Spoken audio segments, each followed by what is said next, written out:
नमस्कार। चलिए आज इतिहास के एक ऐसे पन्ने को पलटते हैं जिसने एक पूरे देश का नक्शा ही बदल कर रख दिया।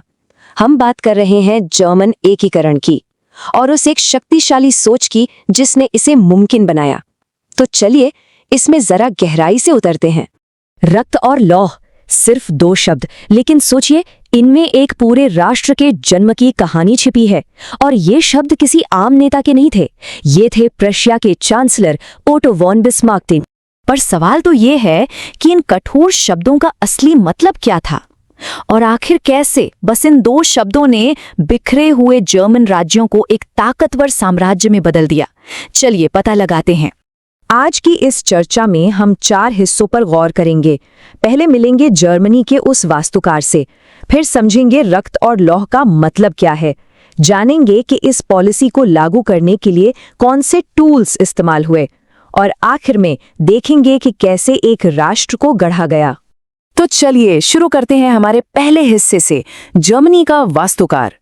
देखिए, हर बड़ी योजना के पीछे एक बड़ा दिमाग तो होता ही है और जर्मन एकीकरण के मामले में वो व्यक्ति थे ओटो वॉन बिस्मार्क, एक ऐसे राजनेता जिनके दिमाग में बस एक ही धुन थी, प्रशिया की लीडरशिप में सारे जर्मन भाषी राज्यों को एक करना। उनका साफ मानना था कि ये लक्ष्य सिर्फ बातों से या मीटिंग करने से हासिल नहीं होगा, इसके लिए ठोस एक्शन लेना पड़ेगा। और यही बात हमें सीधे ले आती है हमारे दूसरे हिस्से पर। आइए अब बिस्मार्क के उस मशहूर सिद्धांत रक्त और लौह को डीकोड करते हैं, जो असल में जोर जबरदस्ती की एक पॉलिसी थी। तो रक्त और लौह का सीधा साधा मतलब था अपने पॉलिटिकल गोल को पाने के लिए जंग और मिलिट्री की ताकत का इस्तेमाल करना। बिस्मार्क के लिए रक्त का मतलब था सैनिकों का बलिदान और लौह का मतलब था सेना के हथियार और देश की इंडस्ट्रियल पावर। ये समझना बहुत जरूरी है कि ये कोई अचानक लिया गया फैसला नहीं था, बल्कि एक सोचा समझा चुनाव था। बिस्मार्क को लगता था कि उस दौर के बड़े मसले सिर्फ भाषणों या डिप्लोमेसी से हल नहीं हो सकते। उनके लिए एक ही रास्ता था, रक्त और लौह का, यानी बातचीत नहीं, टकराव। लेकिन सवाल यह है कि इतनी आक्रामक पॉलिसी को लागू करने के लिए बिस्मार्क के पास क्या टूल्स थे, क्या औजार थे? यही हमें हमारे तीसरे हिस्से शक्ति के उपकरण पर लाता है। पहला टूल था सैन्यवाद, यानी मिलिटरिज्म। इसका मतलब है ये मानना कि देश की असली ताकत उसकी फौज है और अपने मकसद पूरे करने के लिए उस फौज का जमकर इस्तेमाल करना चाहिए। बिस्मार्क ने प्रशिया की आर्मी को इसीलिए आधुनिक और बहुत शक्तिशाली बनाया। और दूसरा टूल था रियल पॉलिटिक। इसका सीधा सा मतलब है आइडिया और नैतिकता को साइड में रखो और सिर्फ प्रैक्टिकल नतीजों पे फोकस करो। बिस्मार्क के लिए तो जो भी जर्मनी को एक करने में मदद करे वही सही था, तरीका चाहे जो भी अपनाना पड़े। तो जब आप इन दोनों को मिलाते हैं, सैन्यवाद की फौजी ताकत और रियल पॉलिटिक की प्रैक्टिकल सोच, तो बनता है रक्त और लॉ पॉलिसी का वो जबरदस्त इंजन जिसने बिस्मार्क को अपने लक्ष्य की तरफ बढ़ने की पूरी शक्ति दी। तो इस पॉलिसी का नतीजा क्या हुआ, अंजाम क्या निकला? चलिए अब अपने आखिरी हिस्से पर चलते हैं, कैसे एक राष्ट्र का निर्माण हुआ। बिस्मार्क का तरीका बहुत ही सिंपल था। स्टेप 1, एक क्लियर गोल सेट करो, एकजुट जर्मनी। स्टेप 2, उसे पाने के लिए सही हथियार चुनो, यानी मिलिट्री पावर। और स्टेप 3, उस पॉलिसी को लागू कर दो, जिसका मतलब था युद्ध। और नतीजा तो सबके सामने था। इस पॉलिसी से पहले जर्मनी क्या था? बस छोटे छोटे बिखरे हुए राज्यों का एक झुंड। लेकिन इसके बाद एक ताकतवर, एक यूनिफाइड जर्मन साम्राज्य का जन्म हुआ। ये जो बदलाव था ना, ये सीधे सीधे रक्त और लौह की ही देन थी। तो चलिए फटाफट से आज की जरूरी बातें दोहरा लेते हैं। पहला, रक्त और लौह का मतलब था अपने पॉलिटिकल मकसद के लिए जंग का इस्तेमाल करना। दूसरा, ये पॉलिसी ओटो वॉन बिस्मार्क की थी।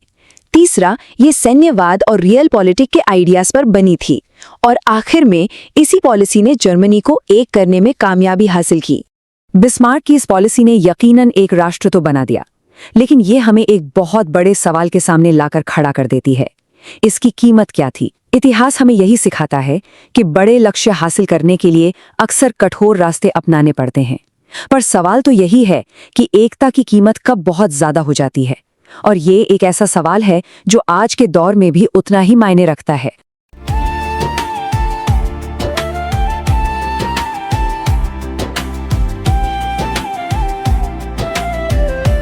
हर चुनौती 3 रास्ते देती है। हार मान लो, रुको, या फिर और मजबूत बन जाओ।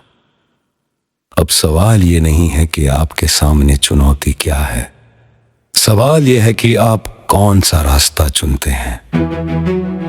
क्योंकि सच ये है, जिंदगी किसी को भी आसान रास्ता नहीं देती। हर किसी के हिस्से में मुश्किलें आती हैं, कभी छोटी, कभी बहुत बड़ी। लेकिन फर्क वहां पैदा होता है जहां इंसान अपना फैसला करता है। पहला रास्ता, हार मान लेना। यह सबसे आसान है। कोई दर्द नहीं, कोई संघर्ष नहीं, बस एक फैसला, मुझसे नहीं होगा। लेकिन याद रखना, यह रास्ता आपको सिर्फ उसी जगह रोक देता है जहां आप अभी खड़े हो। ना आगे बढ़ते हो, ना कुछ सीखते हो, बस धीरे धीरे खुद पर भरोसा खो देते हो। दूसरा रास्ता, हार रुक जाना। यह थोड़ा खतरनाक है, क्योंकि यह दिखता तो सही है। आप कहते हो थोड़ा टाइम लेता हूं, बाद में करूंगा, लेकिन वो बाद में कभी आता ही नहीं। रुकना धीरे धीरे आदत बन जाता है और एक दिन आप देखते हो कि सपने वहीं के वहीं रह गए। लेकिन तीसरा रास्ता, यही वो रास्ता है जो जिंदगी बदल देता है, और मजबूत बन जाना। जब आप गिरते हो और फिर उठते हो, जब हालात आपके खिलाफ होते हैं फिर भी आप खड़े रहते हो, जब सब आसान रास्ता चुन रहे होते हैं और आप मुश्किल रास्ता चुनते हो, तभी आप बदलते हो। याद रखो, मजबूती कोई जन्म से नहीं होती। मजबूती बनती है हर चोट के बाद, हर हार के बाद, हर बार उठने के बाद। जब जिंदगी आपको तोड़ने की कोशिश करती है तो आपके पास एक मौका होता है, या तो टूट जाओ या खुद को और मजबूत बना लो। हर चुनौती आपको टेस्ट नहीं कर रही, वो आपको तैयार कर रही है, तैयार उस इंसान के लिए जो आप बन सकते हो।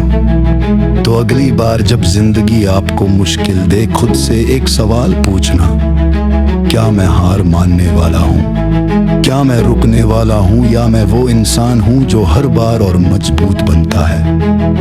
फैसला आपका है, लेकिन याद रखना, आपकी जिंदगी उसी फैसले के हिसाब से आगे बढ़ेगी। क्योंकि अंत में चुनौती नहीं, आपकी चॉइस आपकी कहानी लिखती है।